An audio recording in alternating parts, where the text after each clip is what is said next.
बिस्मिल्लाहिर्रहमानिर्रहीम। स्टूडेंट, अब हम डिस्कस करेंगे अबाउट द ज्योमेट्रिक मीन और हार्मोनिक मीन को कि हमारे पास क्या होता है। ज्योमेट्रिक मीन आपको एंड पॉजिटिव प्रोडक्ट रूट्स जो है ऑफ द वैल्यूज का, वो हमारे पास क्या है, ज्योमेट्रिक मीन। हम कहते हैं nth root of the product of the values, positive nth root of the product of the values is called the geometric mean. ये अनग्रुप डेटा के लिए होता है। इसको ऐसे भी फाइंड कर सकते हैं, अगर आप लॉग लोगे तो आपके पास फार्मूला आ जाएगा दिस वन। ठीक है, आपके पास क्या आ जाएगा, log of G and this one. अच्छा स्टूडेंट, अब हम पहले क्वेश्चन सॉल्व करते हैं आपको, ताकि अंदाजा हो जाए कि हमने करना कैसे है। अगर आपके पास वैल्यूज गिवन है, आप उनके लॉग लो, फार्मूलाज में पुट करो और आंसर ले लो, एंटी लॉग ले लो। मैं आपको ग्रुप डेटा के लिए करवाती हूँ ताकि आपको क्लियरली हो फॉर द ग्रुप डेटा के लिए। ग्रुप डेटा हमने क्या कहते हैं, फ्रीक्वेंसी ऐड कर देते हैं। अच्छा स्टूडेंट, ये जो मैं आपको क्वेश्चन करवा रही हूँ, ये मैं ऑलरेडी बोर्ड पे करवा चुकी हूँ। ये सिर्फ और सिर्फ मैं आपको समरी बता रही हूँ ताकि आप लोगों को किसी किस्म की कंफ्यूजन ना रहे। बाकी जो अगर आप ब्रीफली एक्सप्लेन देखना चाहते हो और किस तरह सॉल्व करवाएं, वो आप बोर्ड वाले प्रीवियस जो लेक्चर्स हैं वो आप डिस्कस कर सकते हो। अब देखिए, इसमें एफ भी गिवन है, एक्स भी गिवन है। हमने ज्योमेट्रिक मीन लगाना है। देखिए, हमने एक्स की वैल्यूज का लॉग लेना होता है, हमने ले लिया। फिर एफ के साथ मल्टीप्लाई करना है, हमारे पास आ गया। अब हमारे पास फार्मूला होता है ये, अगर फ्रीक्वेंसी ऐड नहीं है फिर फ्रीक्वेंसी को रिमूव कर देंगे, एन आएगा। अगर फ्रीक्वेंसी इन्वॉल्व है तो फिर आपके पास ये फार्मूला आएगा। लॉग ऑफ एक्स का सम लिखे, एफ और लॉग ऑफ एक्स का सम आपके पास ये आया था, हमने लिख दिया जी this one. Divided by sum of F क्या है, 10 है, आपने 10 लिख दिया। लॉग की जगह हमने एंटी लॉग लेना है, तो आपके पास ये वैल्यूज आ जाएगी और इसे सॉल्व कर लेना for the log geometric mean के। ये भी आपके पास सेम है कि आपके देखिए वही डेटा गिवन है, क्लास मार्क आपने लेनी है, मिड पॉइंट्स लेने हैं, फ्रीक्वेंसी आपको ऑलरेडी गिवन है। आपने एक्स की वैल्यूज के लॉग लेने हैं, फिर एफ और एक्स की लॉग को मल्टीप्लाई करना है। Log of x and F दोनों को मल्टीप्लाई करके आपके पास ये आंसर आ जाएगा जो क्या है वो।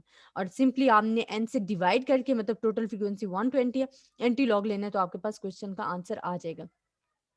स्टूडेंट, जो रेशोज के क्वेश्चन होते हैं वो आपके पास ज्योमेट्रिक मीन के लिए यूज हो रहे होते हैं, तो ये बड़े इंपॉर्टेंट हो जाते हैं। आपने रेशोज के अक्सर क्वेश्चंस गिवन होते हैं, तो आपने उनको सॉल्व करना होता है।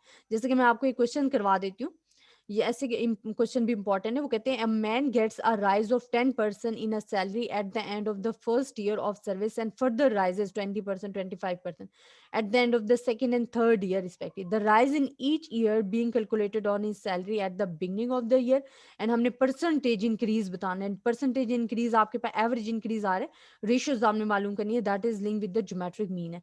तो आपके पास अब क्या है, 10% है तो 110 हो गया, 20% है 120 हो गया, 25% है 125 हो गया।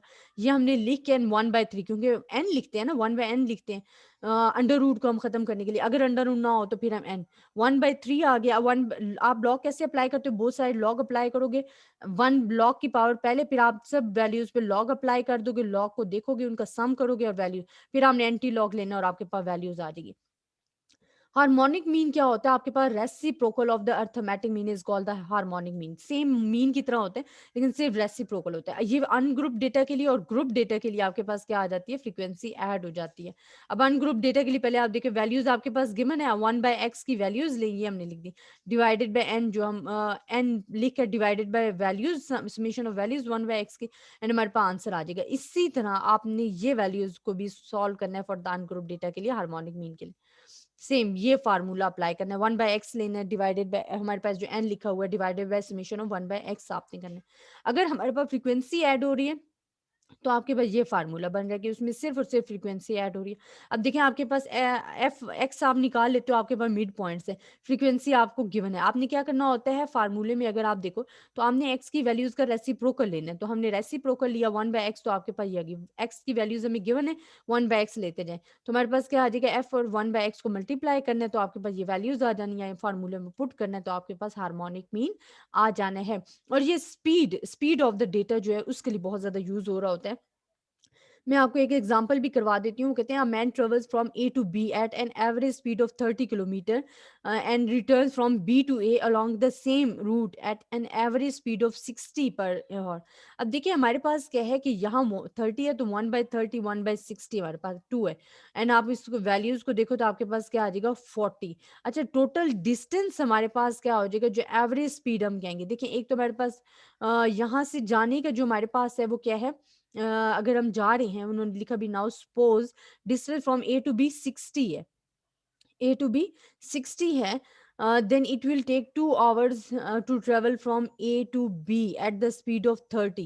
अगर यहाँ उसने स्पीड ज़्यादा रखी है, 1 आवर रखी होगी तो पहुँचा होगा और यहाँ पे 2 आवर होगी तो 30 पे पहुँचा होगा, लेकिन स्पीड कम है, तो हमने लिखा 2 + 1 और यहाँ टोटल डिस्टेंस आने-जाने का हमारे पास क्या हो गया 60 + 60 आपके पास हो गया 120। 120 तो आपके पास एवरेज स्पीड आ जानी है। तो ये आपने माइंड में रखना है स्टूडेंट, ये बहुत इंपॉर्टेंट है। रिलेशनशिप क्या होता है कि हमारे पास जो हार्मोनिक अरिथमेटिक मीन होता है वो ज्योमेट्रिक मीन से ग्रेटर होता है, फिर हार्मोनिक मीन इससे लेस होता है। ये हमारे पास रिलेशनशिप है बिटवीन देम। अगर आप सॉल्व करते हो, आंसर को चेक करना चाहते हो तो आप ऐसे चेक कर सकते हो। आई होप स्टूडेंट आपको मेरा लेक्चर पसंद आया होगा। नेक्स्ट हम median and mod and quartiles decide percentiles को डिस्कस करेंगे। अपनी दुआ में याद रखिएगा। अल्लाह हाफिज।